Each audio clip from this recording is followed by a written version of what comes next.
Assalamualaikum warahmatullahi wabarakatuh. Perkenalkan, nama saya Natania Rilia dengan nomor NIM 241223078. Di sini saya akan menjawab soal-soal yang diberikan oleh Bapak Reski Aulia di UTS Komunikasi Bisnis. Soal yang pertama, jelaskan 6 prinsip dasar komunikasi dan berikan contoh nyata penerapannya dalam dunia kerja. Selanjutnya, uraikan bagaimana perbedaan budaya dapat mempengaruhi efektivitas komunikasi lintas budaya dalam lingkungan bisnis global. Gunakan studi kasus minimal satu negara. 6 prinsip dasar komunikasi dan contoh penerapannya dalam dunia kerja. Yang pertama, komunikasi bersifat tidak dapat dihindari.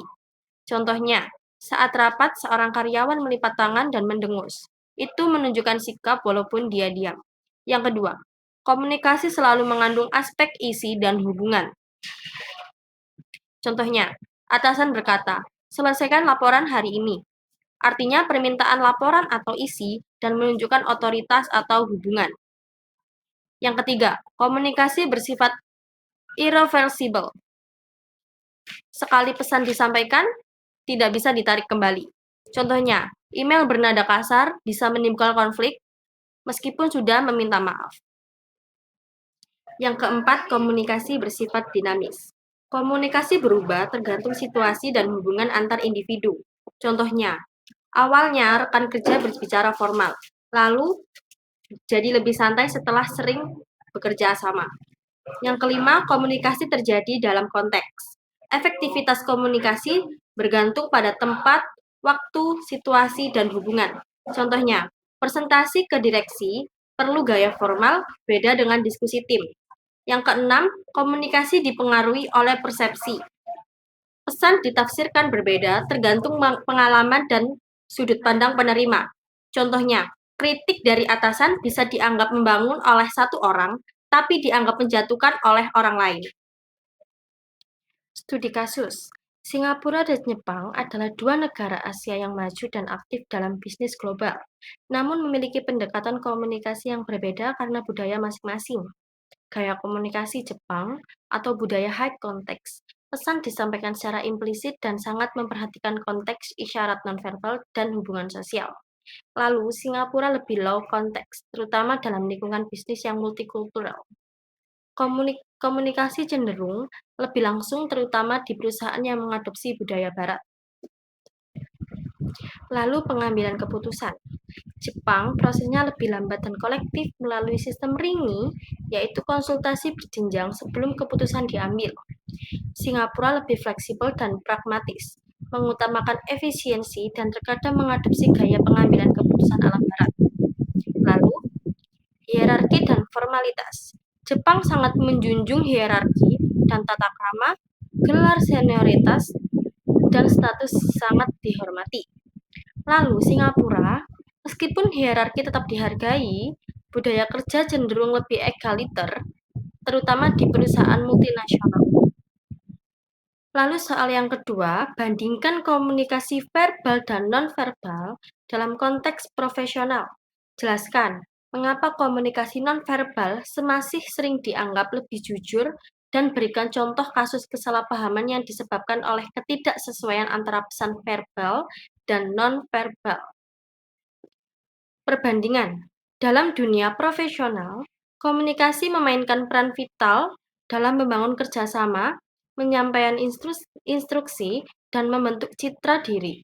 Secara umum, komunikasi terbagi menjadi dua jenis, yaitu verbal dan nonverbal. Komunikasi verbal melibatkan penggunaan kata-kata baik lisan maupun tulisan untuk menyampaikan pesan secara eksplisit, contohnya meliputi percakapan langsung, email, presentasi, atau instruksi tertulis. Komunikasi verbal memungkinkan penyampaian pesan yang jelas, detail, dan terstruktur. Sebaliknya, komunikasi nonverbal mencakup bahasa tubuh, ekspresi wajah, kontak mata, intonasi, gestur, dan postur tubuh. Meskipun tidak menggunakan kata-kata, komunikasi nonverbal dapat menyampaikan emosi, sikap, dan reaksi secara mendalam. Mengapa komunikasi nonverbal sering dianggap lebih jujur? Komunikasi nonverbal kerap dianggap lebih jujur karena biasanya terjadi secara spontan dan tidak sepenuhnya disadari oleh pelakunya.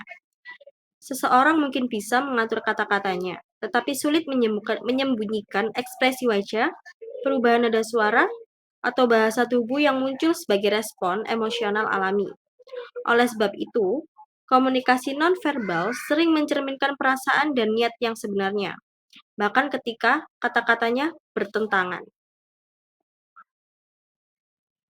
Contoh kasus kesalahpahaman akibat ketidaksesuaian pesan verbal dan nonverbal. Dalam sebuah rapat kerja, seorang profesional dari Singapura mempresentasikan proposal kerjasama kepada mitra Jepang. Setelah mendengarkan, pihak Jepang merespon secara verbal dengan mengatakan, "Kami akan mempertimbangkan," sambil tersenyum dan mengangguk perlahan. Pihak Singapura mengartikan respon tersebut sebagai tanda positif dan berharap kerjasama akan segera berlanjut. Namun, dalam budaya komunikasi Jepang yang berorientasi pada harmoni dan kehati-hatian atau high context culture, kalimat tersebut sebenarnya merupakan bentuk penolakan halus dan senyuman hanya menunjukkan sopan santun, bukan persetujuan. Akibatnya, terjadi kesalahpahaman. Pihak Singapura merasa diabaikan ketika tidak ada tindak lanjut. Sementara pihak Jepang merasa mereka sudah menyampaikan penolakan secara halus sesuai norma dan budaya mereka. Soal yang ketiga, jelaskan dari kasus atau skenario di bawah kesalahan persepsi budaya yang terjadi dalam kasus tersebut. Berikan solusi strategi komunikasi lintas budaya yang dapat diterapkan oleh manajer tersebut. Kasus atau skenario. Seorang manajer dari budaya individualistik atau Singapura bekerja dengan tim dari budaya kolektivistik atau Indonesia. Ia sering menuntut inisiatif pribadi, sementara tim menunggu instruksi dan konsensus kelompok. Kesalahan persepsi budaya dalam kasus. Dalam skenario ini, terjadi benturan nilai budaya antara individualisme dan kolektivisme yang menyebabkan miskomunikasi. Budaya individualistik menekankan pencapaian individu, otonomi, dan tanggung jawab personal. Manajer Singapura mengharapkan anggota tim menunjukkan inisiatif pribadi dan membuat keputusan sendiri tanpa harus menunggu arahan terus-menerus. Lalu, budaya kolektivistik atau Indonesia nih, lebih mengutamakan harmoni kelompok, musyawarah, dan arahan dari atasan. Tim tidak merasa nyaman bertindak sendiri tanpa konsensus, karena takut dianggap tidak menghormati struktur atau melanggar norma kebersamaan. Solusi yang pertama, edukasi budaya tim. Manajer perlu mempelajari karakteristik budaya kolektivistik dan memahami bahwa pendekatan inisiatif pribadi mungkin bertentangan dengan nilai dominan tim. Yang kedua, adaptasi gaya kepemimpinan. Manajer dapat menggabungkan arahan jelas dengan peluang untuk berdiskusi sebagai kelompok. Misalnya, dengan memberikan tugas yang mengandung ruang kreativitas, tetapi tetap diberikan dalam kerangka tim. Yang terakhir, fasilitasi komunikasi dua arah. Ciptakan ruang dialog rutin agar anggota tim merasa aman mengungkapkan pendapat. Gunakan pendekatan yang lebih baik, tidak langsung dan sopan dalam penyampaian kritik atau dorongan. Soal yang keempat, bayangkan Anda menjadi pemimpin rapat penting yang melibatkan peserta dari berbagai departemen dengan kepentingan yang berbeda. Buat rancangan strategi komunikasi yang mencakup tujuan rapat dan agenda ringkas, teknik menjaga partisipasi merata, antisipasi terhadap konflik yang mungkin muncul, dan strategi tindak lanjut rapat. Tujuan rapat dan agenda ringkas. Tujuannya membangun elemen lintas departemen melalui identifikasi prioritas strategis, penetapan peran masing-masing unit, dan penyusunan langkah kolaboratif menuju satu visi proyek. Lalu, agenda ringkas yang pertama adalah pernyataan visi bersama proyek. Yang kedua, pemetaan kepentingan dan tantangan tiap departemen. Yang terakhir, sesi konsolidasi dan gap analysis. Teknik menjaga partisipasi merata. Gunakan power equalization tactics. Singkirkan hierarki selama diskusi agar staf junior maupun senior bisa menyuarakan gagasan secara setara.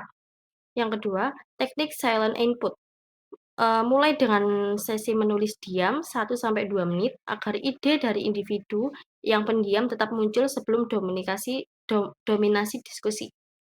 Yang ketiga, peran rotasi suara. Ganti urutan bicara dari mulai departemen yang biasanya jarang bicara untuk menghindari bias dominasi. Yang terakhir, pemicu reflektif. Tanyakan, apa ada resiko jika departemen Anda tidak terlibat optimal dalam proyek ini? Agar muncul ownership. Antisipasi terhadap konflik yang mungkin muncul. Frame konflik sebagai aset, bukan gangguan. Buka ruang zona ketegangan sehat agar konflik menjadi bahan refleksi strategis. Gunakan prinsip interest-based negotiation. Gali kepentingan di balik posisi, lalu cari titik temu. Lalu, redirection strategi. Ketika konflik memanas, alihkan ke pertanyaan visi. Misal, bagaimana keputusan ini akan dilihat oleh pelanggan atau publik. Yang terakhir, strategi tindak lanjut rapat.